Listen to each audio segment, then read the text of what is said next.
Hey everybody, I wanted to hop on quickly and just bring up a theme that I see so often, and it's such a key to finding more ease in life. And that is trying to get out of labeling things good and bad. Obviously, there's exceptions to that.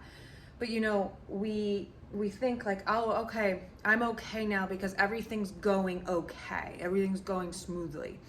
And then we're terrified, when something happens in life, and that's inevitable, loss, pain, grief, suffering, that all of a sudden, we drop into these things of I can never catch a break. Things can never go well for me. No matter what I do, bad things are going to happen, whatever it may be.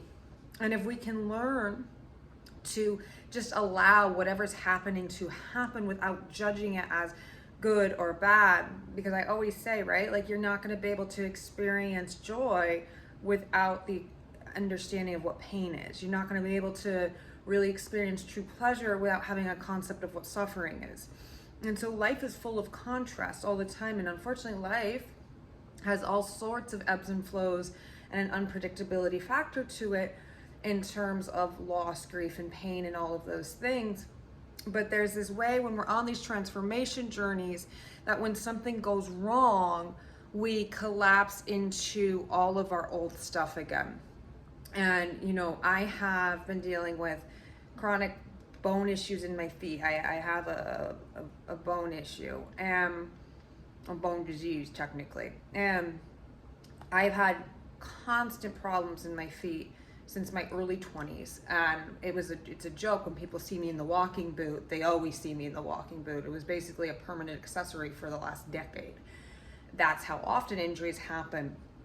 And I finally had this period of time now where it's been quiet in there, and I've been upping my exercise and physical therapy and all of these things, and all of a sudden an area got haywire again.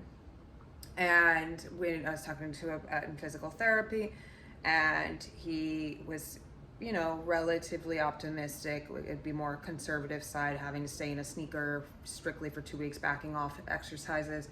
And if not, he's like, you'll go back in the boot for a couple weeks. And in the past, I would have collapsed into, oh my God, this never ends. I can't do, and so much mental misery about it.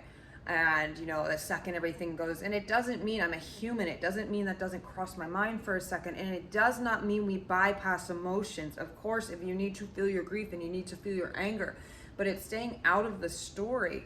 And I realize now that I've really gotten to this point of not expecting that everything's going to be roses and sunshine all the time, and that these things can happen, and I get to enjoy the good periods, and whatever happens, I will roll with it when it does happen.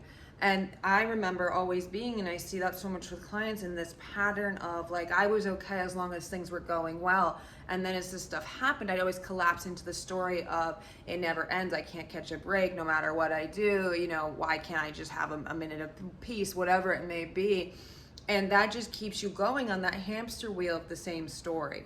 And so the real key, I try to practice with people is just being open and allowing life to be whatever it is without collapsing into your own narrative about it. I hope that helps. I'm taking requests for themes, I should say, and check out some new offerings. Keep your eyes out. I'm going to be offering a new class soon, and I also have the Relationships Revamped group starting in July. All right, I'll see you guys soon.